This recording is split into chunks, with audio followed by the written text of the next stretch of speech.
ईश्वर सृष्टिकर्ता ने पहले पृथ्वी का निर्माण किया। उसके बाद उसने गरजता हुआ समुद्र बनाया। पृथ्वी पर उसने अनेक पशु पक्षी बनाए। उन सभी प्राणियों में मनुष्य नामक श्रेष्ठ प्राणी की रचना की। उसने समुद्र में अनेक जीव जंतु बनाए। पृथ्वी और सागर अंधकार में डूबे हुए थे। ठंड से प्राणी कांप रहे थे। अतः पूरी सृष्टि को प्रकाशित करने के लिए और ताप देने के लिए उसने एक आग का गोला बनाया। आग के गोले से सृष्टि प्रकाशित हो गई और ठंड का प्रकोप भी दूर हो गया। सभी प्राणियों ने ईश्वर को धन्यवाद दिया। ईश्वर प्राणियों के काम करने व आराम करने का समय निश्चित करना चाहता था। उसने सोचा क्यों न इस विषय में प्राणियों की राय ली जाए।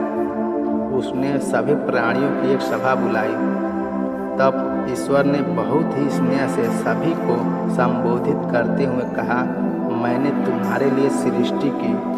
तुम्हें प्रकाश व ताप देने के लिए मैंने एक आग के गोले का निर्माण किया। अब तुम अपने काम और विश्राम के लिए समय निर्धारित करो। तुम सब इस विषय में अपनी अपनी राय दो। मैं तुम्हें राय देने की पूरी स्वतंत्रता देता हूँ। ईश्वर यह कहकर अपने आसन पर बैठ गए। वह प्राणियों की राय की प्रतीक्षा कर रहे थे, किंतु सभी प्राणी मौन थे। वे सृष्टिकर्ता के सम्मुख श्रद्धा से सिर झुकाए बैठे थे। उनके सामने बोलने की किसी में साहस न था। ईश्वर ने फिर कहा, तुम अपने विचार बताओ जिससे मैं समय निर्धारित कर सकूं। फिर बहुत देर तक चारों तरफ शांति छाई रही, किंतु अंत में एक छछूंदर ने मौन तोड़ा। हे ईश्वर, 1 वर्ष का दिन हो जिससे सब प्राणी साल भर काम कर सके, और 1 वर्ष की रात हो जिससे वे साल भर आराम कर सके। छछूंदर का प्रस्ताव सुनते ही प्राणियों की उस विराट सभा में कोलाहल मच गया। सभी ने चीख चीख कर छछूंदर के प्रस्ताव का विरोध किया, क्योंकि छछूंदर का प्रस्ताव मूर्खतापूर्ण था। उसने बिना सोचे समझे प्रस्ताव किया था। चारों तरफ से यही आवाज़ आ रही थी, कोई साल भर तक कैसे काम कर सकता है और साल भर सो भी कैसे सकता है, यह असंभव है। उसी समय और भी प्रस्ताव आए, किंतु उस कोलाहल में खोए गए। तोते ने छछूंदर के प्रस्ताव का घोर विरोध किया और उसकी खूब खिल्ली उड़ाई, परंतु वह कोई ठोस प्रस्ताव न रख सका। छछूंदर ने प्रस्ताव को ईश्वर ने भी बेकारा माना, परंतु उसने अपनी ओर से कोई निर्णय नहीं दिया। कुछ देर में हो हल्ला शांत हो गया। फिर शांति और मौन छा गया। तब चाकलेन, एक पक्षी होती है, ऊंचे बांस की शाखा से बोला, हे स्वामी, मेरे मित्र छछूंदर का प्रस्ताव लागू नहीं किया जा सकता, क्योंकि न तो कोई प्राणी साल भर लगातार काम कर सकता है और न ही सो सकता है। प्रत्येक प्राणी को कुछ समय काम करने के बाद विश्राम चाहिए। कुछ समय काम करने के बाद प्राणी थक जाते हैं और उन्हें आराम की ज़रूरत पड़ती है। इसलिए मेरा आपसे नम्र निवेदन है कि ऐसी ही व्यवस्था की जाए जिसमें हम सबकी भला हो।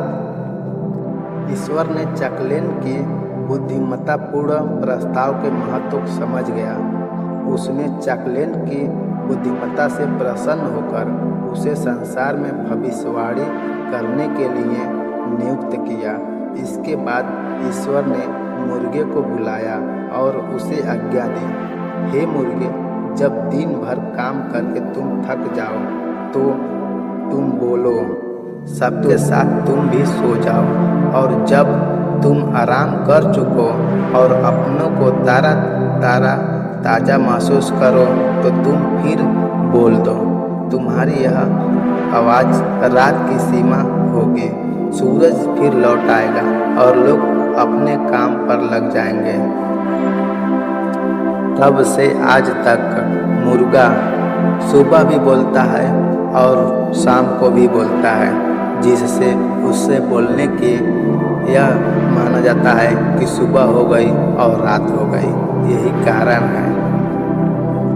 यदि यह स्टोरी आपको अच्छी लगे तो वीडियो को लाइक करें, दोस्तों को शेयर करें और मेरे चैनल को सब्सक्राइब कर घंटी को दबाएं। यह जो कहानी मैं बताने जा रहा हूँ, इस कहानी को सुनकर आप अपने लक्ष्य को पा सकते हैं। सृष्टिकर्ता ने पृथ्वी, प्राणी, सूरज, चांद और तारे बनाए। उसने प्राणियों को दिन में खाने व काम करने तथा रात में सोने की आज्ञा दी। सृष्टिकर्ता के बनाए नियम से सभी प्रसन्न हैं। वे सब दिन भर काम करते और दिन में ही भोजन करके रात को सो जाते थे। मगर एक दिन एक लोमड़ी दिन भर सोई रही। वह भोजन भी नहीं कर सकी।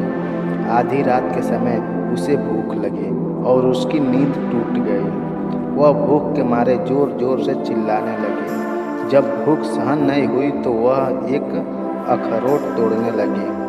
अखरोट तोड़ने में तो वह सफल हो गई, परंतु अखरोट का टुकड़ा उसके मुंह से छूटकर केकड़े पर जा गिरा। केकड़ा मजे से गहरी नींद में सोया था। अखरोट की चोट से उसकी नींद टूट गई और उसे असहाय पीड़ा हुई। वह आग बबूला हो गया। क्रोध में उसने अपना विवेक खो दिया। पास ही चींटियों का घर था। चींटियां दिन भर काम करने के कारण थक कर गहरी नींद में सोई हुई थी। केकड़े ने गुस्से में उनका घर तहस नहस करना शुरू कर दिया। चींटियां भी इस हमले से क्रोधित हो उठी और भागकर पास ही सो गए। एक केले पर एक चमगादड़ लटक रहा था। जब केले का वृक्ष गिरने लगा तो वह क्रोधित होकर उड़ने लगा। वह सोने के लिए जगह ढूंढने लगा और उड़ते उड़ते एक हाथी की नाक में जा घुसा। हाथी गहरी नींद में था। हाथी चमगादड़ के नाक में घुसते ही जग पड़ा। नाक में झुरझुरी होने लगी और असहाय पीड़ा भी। वह क्रोध से चिढ़ाने लगा। हाथी ने चमगादड़ को निकालने के लिए जोर जोर से नाक से फूंक मारना शुरू किया, मगर चमगादड़ तेज हवा से घबराकर हाथी की नाक में जोर से चिपक गया। हाथी की नाक चमगादड़ को एक कोमल बिछोने के समान अच्छी लगी। उसने उसे बिस्तर समझकर वही रात बिताने की ठान ली। इधर नाक में हो रही झुरझुरी से हाथी बेचैन हो उठा। वह उछलने कूदने लगा। उसकी नींद चिखाड़ से सारे प्राणी जग पड़े। चारों ओर हाहाकार मच गया। हाथी उछलते कूदते एक सोए हुए आदमी पर चढ़ गया। आदमी चिल्लाने लगा। अंत में वह मर गया। सब प्राणी जग गए थे। अंधेरा था, किसी को कुछ समझ में नहीं आ रहा था। सभी प्राणी चिल्लाने लगे। कोहराम मच गया। पौ फटने तक यह कोहराम मचा रहा। सभी प्राणी सब कुछ शांत हुए और इधर उधर देखने लगे।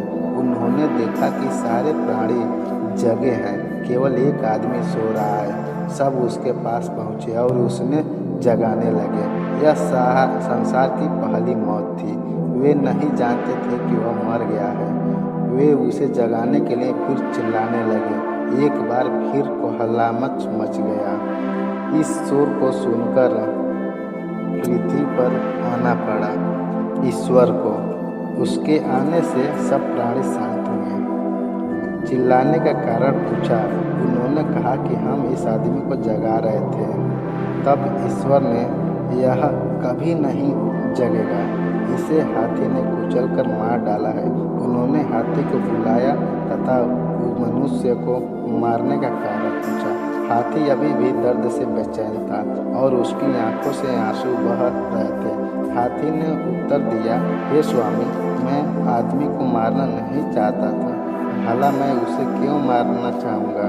मैं तो उसे अपना बड़ा भाई मानता हूँ और उसका आदर करता हूँ। सारा दोष इस दुष्ट चमगादड़ का है जो मेरे नाक में घुस गया। मैं गहरी नींद में था। इस दुष्ट के नाक में घुसने से मेरी नींद ही टूट गई, झुरझुरी भी हुई। मैं दर्द से व्याकुल होकर उछल कूदत करने लगा और अनजाने में आदमी कुचला गया। अब ईश्वर ने चमगादड़ को हाथी की नाक से निकलने की आज्ञा दी। वह बाहर आया। ईश्वर ने उससे हाथी की नाक में घुसने का कारण पूछा। चमगादड़ बोला, हे मालिक, मेरा इसमें कोई दोष नहीं है। मैं एक केले के पेड़ पर आराम से सो रहा था, वही मेरा घर था। इस कुरूप और भद्दे सूअर ने दांतों से मार मार कर उस केले को गिराया। मैं दुखी होकर उड़ने लगा और सोने के लिए जगह की तलाश में घूम रहा था। अंधेरे में हाथी की नाक में घुस गया। मैं उसकी नाक को बिस्तर समझकर सो गया। सारा सूअर और सूअर का दोष है। अब ईश्वर ने सूअर से पूछा कि उसने केले को क्यों गिराया। सूअर चींटियों को काटने से अभी भी दुखी था। वह बोला, हे मेरे स्वामी, इसमें मेरा तनिक भी दोष नहीं है। मैं गहरी नींद में सो रहा था। मुझे असंख्य चींटियों ने काटना शुरू किया। मैं असहाय पीड़ा से व्याकुल और असहाय होकर केले के वृक्षों को गिराने लगा। सारा दोष इन चींटियों का है, जिन्होंने काट कर मुझे पागल बना दिया था। अब ईश्वर ने चींटियों से सूअर काटने का कारण पूछा। चींटियाँ पूरी नींद न सोने पाने के कारण दुखी थी। वे दुख भरे स्वर में बोली, हे स्वामी, हम निर्दोष हैं। दिन भर की कड़ी मेहनत के बाद हम गहरी नींद में सो रहे थे कि दुष्ट केकड़े ने हमारे घर पर धावा बोल दिया। हम क्रोध में सूअर को काटने लगे। दोषी है तो केकड़ा। ईश्वर ने अब केकड़े से स्पष्टीकरण मांगा। हे मेरे मालिक, मैं क्यों चींटियों का घर नष्ट करता? यह तो लोमड़ी की शैतानी है, जिसने मुझ पर अखरोट गिराया और मैं असहाय पीड़ा से बेचैन हो उठा। क्रोध में मैंने चींटियों का घर उजाड़ दिया, किंतु यदि शैतान लोमड़ी अखरोट नहीं गिराती तो मैं ऐसा कभी नहीं करता। तब ईश्वर ने लोमड़ी से पूछा कि तुमने केकड़े पर अखरोट क्यों गिराया? चालाक लोमड़ी बोली। उसने अपनी भूल छिपाने की कोशिश करते हुए बोली, हे स्वामी, इसमें मेरा कोई दोष नहीं। मैं तो गहरी नींद में सो रही थी। मुर्गे का काम था भूख लगने पर भाग देना और सूअर को बुलाना ताकि सवेरा हो और प्राणी भोजन काम करने शुरू करें। मुझे बहुत जोर की भूख लगी, मगर मुर्गे ने भाग नहीं दी। मैं जग गई।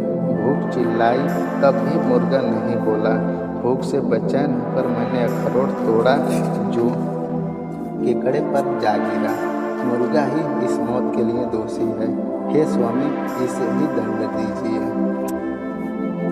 तब ईश्वर ने लोमड़ी से कहा, भूल मुर्गे की नहीं तुम्हारी है। तुम दिन में सो रहे, तुमने शाम का भोजन नहीं किया, इसलिए मुर्गे के भाग देने से पहले ही तुम्हारी नींद टूट गई।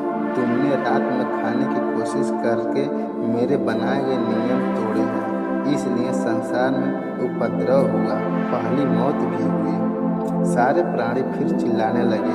उनकी मांग थी कि लोमड़ी को मृत्यु दंड दिया जाए। ईश्वर ने सबको शांत किया और फिर शांत भाव से बोले, मैं दंड देने के पक्ष में नहीं हूँ। सारे उपद्रव की जड़ लोमड़ी नहीं, क्रोध है।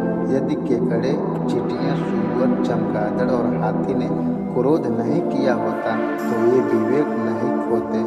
विवेक नहीं खोते तो ये न उपद्रव होता और न मौत होती। प्राणी कुछ शांत हुए, किंतु उन्होंने फिर सृष्टिकर्ता ने लोमड़ी के नियम भंग करने के लिए दंड देने की प्रार्थना की। ईश्वर ने फिर शांत भाव से कहा, अभी भी तुम क्रोध का त्याग नहीं कर पा रहे हो, इसलिए तुम्हारे मन में हिंसा का भाव है। प्राणियों ने फिर कहा, हे स्वामी, दंड के अभाव में प्राणी भविष्य में भी आपके नियम तोड़ेंगे, इसलिए लोमड़ी को दंड दीजिए। जो प्राणी नियम तोड़ेगा वह अपने किए का खुद ही फल भोगेगा। जब सब प्राणी सोएंगे या लोमड़ी चिल्लाती रहेगी, और जब सोएगी तो इसे एक टांग उठाकर सोना पड़ेगा। मगर जब भी कोई प्राणी क्रोध करेगा, इस संसार में उपद्रव होगा। इतना कहकर ईश्वर स्वर्ग चले गए। लोमड़ी तब से रोज रात को रोती है और सोने पर वह एक टांग ऊपर उठाती रहती है।